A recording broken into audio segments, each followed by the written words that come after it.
প্রবাসী আয় উপার্জনে বিশ্বের সপ্তম স্থানে রয়েছে বাংলাদেশ। এই আয় সবচেয়ে বেশি আসে সৌদি আরব, মার্কিন যুক্তরাষ্ট্র, সংযুক্ত আরব আমিরাত, যুক্তরাজ্য ও কুয়েত থেকে। শুধু সৌদি আরব প্রবাসীদের কাছ থেকে সরকারি চ্যানেলে প্রতি বছর আসে প্রায় $5 বিলিয়ন রেমিট্যান্স।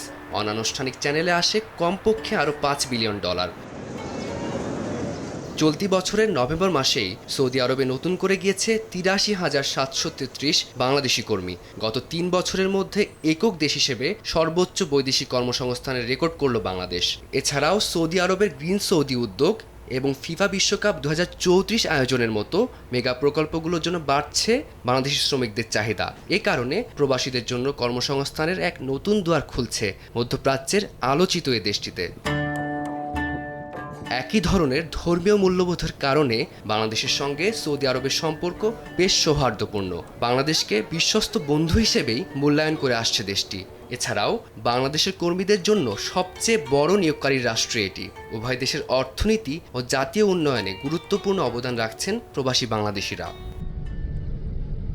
বিদেশে বাংলাদেশি শ্রমিকরা পরিশ্রম ও কর্মনিষ্ঠার মাধ্যমে অর্জন করেছেন বেশ সুনাম। বেসরকারি তথ্য মতে কেবল সৌদি আরবেই বিভিন্ন খাতে নিয়োজিত রয়েছে প্রায় ৩০ লাখ বাংলাদেশি। নভেম্বরে বাংলাদেশ থেকে নার্স নিয়োগ প্রক্রিয়াও শুরু করেছে সৌদি আরব। এ ধরনের দক্ষ কাজে চাকরি সুযোগ তৈরি হলে রেমিট্যান্স প্রবাহ বাড়বে বলে মত দিচ্ছেন বিশেষজ্ঞরা। সম্প্রতি মেগাসিটি নিয়ম, লোহিত সাগর প্রকল্প, আমালা এবং আল উলা শহরের উন্নয়ন সহ বিভিন্ন মেগা প্রকল্পের ঘোষণা দিয়েছে সৌদি আরব। এক মেগাসিটি নিয়মের জন্যই বরাদ্দ রাখা হয়েছে £800 বিলিয়ন। মেগা প্রকল্পগুলো বাস্তবায়নের জন্য দক্ষ এবং প্রশিক্ষিত কর্মী নিয়োগের ব্যাপারেও ভাবছে সৌদি সরকার। তবে দক্ষ জনশক্তি রফতানিতে কতটা প্রস্তুত বাংলাদেশ তা নিয়ে প্রশ্ন তুলেছেন অনেকে।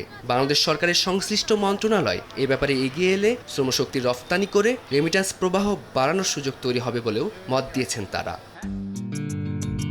বাংলাদেশের বৈদেশিক মুদ্রার রিজার্ভের অন্যতম উৎস প্রবাসীদের পাঠানো রেমিট্যান্স। কঠোর পরিশ্রমের মাধ্যমে অর্জিত প্রবাসীদের আয় জিডিপিতেও রাখছে উল্লেখযোগ্য ভূমিকা। তবে বিগত মাসগুলোতে নিয়োগ বাড়লেও সে অর্থে বাড়েনি রেমিট্যান্সের প্রবাহ।